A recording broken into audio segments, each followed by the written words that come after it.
ब्रेकनंतर बुलेटिनमध्ये पुन्हा एकदा स्वागत। केंद्र शासनाने मराठी भाषेला अभिजात भाषेचा दर्जा दिलेला आहे आणि असं असलं तरी मराठवाड्यातील 8 पैकी 6 जिल्ह्यातील जिल्हा परिषद शाळांमधल्या 29% विद्यार्थ्यांना मराठी वाचता येत नसल्याचं समोर आलेलं आहे।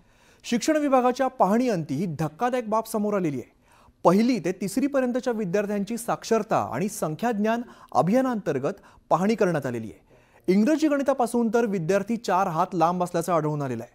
दरम्यान वेळेवरती शाळेत न जाणाऱ्या, शिकवणीच्यात कुचराई करणाऱ्या शिक्षकांवरती कठोर कारवाई करण्यात येईल असा इशारा मंत्री संजय शिरसाट यांनी दिलाय। काही शिक्षकांना आपण एकदा नोकरीला लागलो ना की आपली रोजीरोटी फिक्स, ते विद्यार्थी गेले खड्ड्यात, अशी जी काही मानसिकता झालेली, काही शिक्षक शाळेवर जातच नाहीत, तर मुलं शिकतील कसे? या अशा शिक्षकांना सुद्धा आपल्याला वठणीवर आणावं लागणार आहे।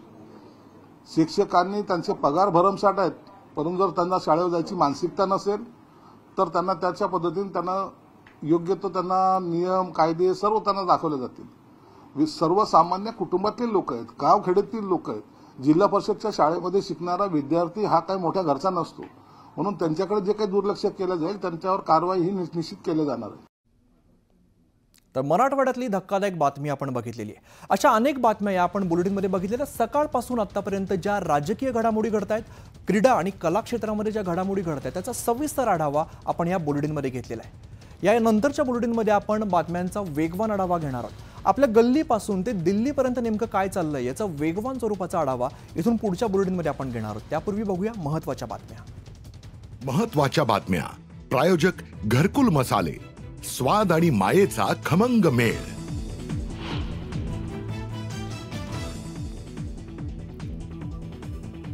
चिमुकल्या बहिणींच्या हत्येप्रकरणी नागरिक आक्रमक। राजगुरुनगरमध्ये 7 तासांपासून आंदोलन, मृतदेह स्वीकारायला नकार, तर पुण्यात ही रास्ता रोको।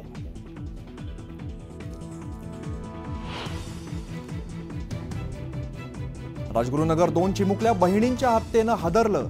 शेजारच्याने अतिप्रसंग करण्याचा प्रयत्न करून केली हत्या।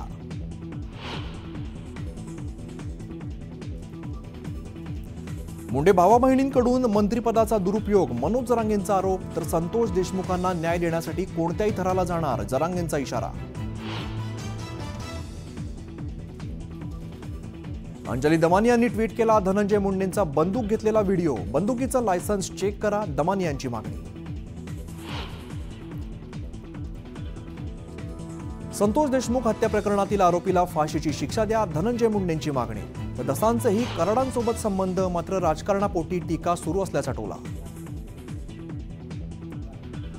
आमदार सुरेश धस यांच्यावरती पवारांच्या पक्षाचे बीड जिल्हाध्यक्ष राम खाडेंचा हल्लाबोल, खोटे गुन्हे दाखल करण्यात धस मास्टरमाइंड असल्याचा केला गंभीर आरोप।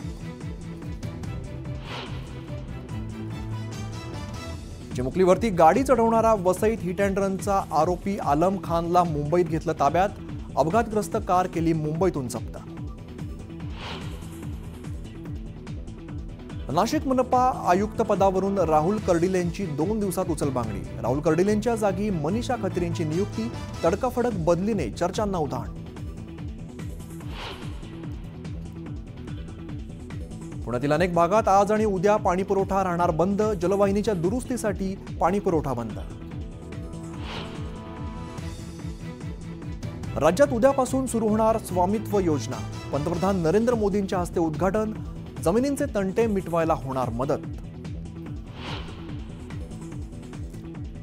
मुंबईत हवेची गुणवत्ता ढासळली, मरीन ड्राईव्ह परिसरात मोठ्या प्रमाणात धुरकं, प्रदूषणामुळे मुंबईकरांना श्वसनाचे त्रास। ऐन हिवाळ्यात राज्यातल्या काही भागात गारपिटीची शक्यता, उद्या आणि परवा मराठवाड्यासह विदर्भ आणि उत्तर महाराष्ट्रात गारपिटीचा अंदाज।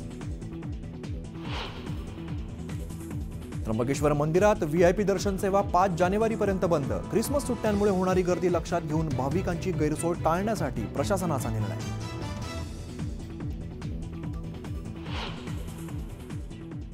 नमस्कार, मी अमित गद्रे, तुम्ही पाहता न्यूज 18 लोकमत आणि या बुलेटिनमध्ये घेऊया बातम्यांचा वेगवान आढावा। नांदेडच्या माळेगावमधील श्री खंडोबाच्या यात्रेची तयारी पूर्ण झालेली आहे। 4 दिवस ही यात्रा सुरू राहणार आहे। पशूंच्या बाजारासाठी ही यात्रा प्रसिद्ध असून खासदार रवींद्र चव्हाणांनी यात्रेच्या तयारीचा आढावा घेतला।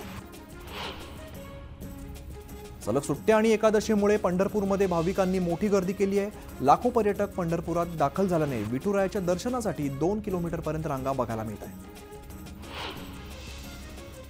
मालवणमधील राजकोट किल्ल्यावरती छत्रपती शिवाजी महाराजांचा पुतळा उभारणीच्या कामाला आता सुरुवात झाली आहे। 3 मीटर उंचीच्या चौथऱ्यावरती पूर्णाकृती पुतळा उभारला जाणार आहे। भारतीय क्रिकेट संघाचा माजी गोलंदाज प्रसिद्ध क्रिकेटपटू झहीर खान याने पत्नी अभिनेत्री सागरिका घाटगेसह साई दरबारी दर्शन घेतलेले आहे। यावेळेला साईबाबा संस्थांच्या वतीने झहीर खान आणि अभिनेत्री सागरिका घाटगे दाम्पत्याचा सत्कार केला। आळंदीत संत ज्ञानेश्वर महाराजांच्या संजीवन समाधी मंदिर सफला एकादशी निमित्त देशी विदेशी फुलांचा आकर्षक सजावट करण्यात आलेली आहे। पहाटेच्या सुमारास माऊलींच्या संजीवन समाधीवरती अभिषेक केल्यानंतर माऊलींची पूजा करण्यात आली।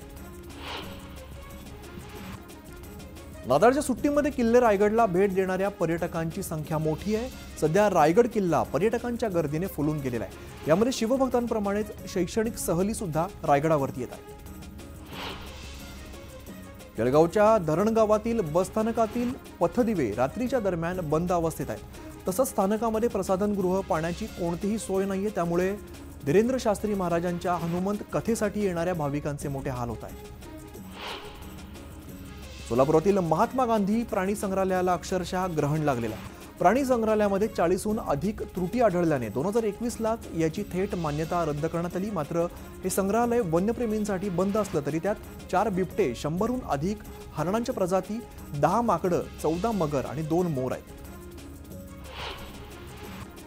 पालघरच्या डहाणूमध्ये रस्ता रुंदीकरणाचं काम हाती घेण्यात आलेलं आहे। या कामादरम्यान तिवरांच्या झाडांची कत्तल करण्यात आल्याचा धक्कादायक प्रकार समोर आलेला आहे। दरम्यान संबंधित अधिकाऱ्यांवरती सदोष मनुष्यवधाचा गुन्हा दाखल करावा अशी मागणी आमदार विनोद निकोल यांनी केली। अकोला जिल्ह्यात नाफेडतर्फे सोयाबीन खरेदी सुरू करण्यात आलेली आहे। दरम्यान सोयाबीनसाठी वापरला जाणारा बारदाना संपल्याने खरेदी प्रक्रियेला विलंब होतोय। त्यामुळे शेतकरी वर्गामध्ये चिंतेचं वातावरण आहे। जळगावच्या भादली गावातील जिल्हा परिषद शाळा मोडकळीस आलेली आहे। विद्यार्थ्यांचा जीव धोक्यात आल्याने शाळेची दुरुस्ती करण्याची मागणी आता ग्रामस्थांनी केलेली आहे। तात्काळ दुरुस्ती न झाल्यास आंदोलनाचा इशाराही दिला आहे। पंढरपुरातील चंद्रभागा नदी ही प्रचंड घाणीच्या विळख्यामध्ये अडकलेली आहे। दरम्यान चंद्रभागा नदी स्वच्छ करा, अन्यथा चंद्रभागेतील कचरा शासकीय अधिकाऱ्यांच्या दालनात टाकला जाईल असा इशारा महर्षी वाल्मिकी संघाचे अध्यक्ष गणेश अंकुशराव यांनी दिला आहे। करमाळाच्या अनेक भागामध्ये नगरपालिकेकडून दूषित पाणी पुरवठा केला जातोय। वारंवार तक्रारी करून सुद्धा नगरपालिकेचं दुर्लक्ष होत असल्याचा आरोप नागरिक करत आहेत। हिंगोलीमध्ये पोलीस कर्मचाऱ्यांना नवीन घरं दिली जाणार आहेत। त्यामुळे पोलीस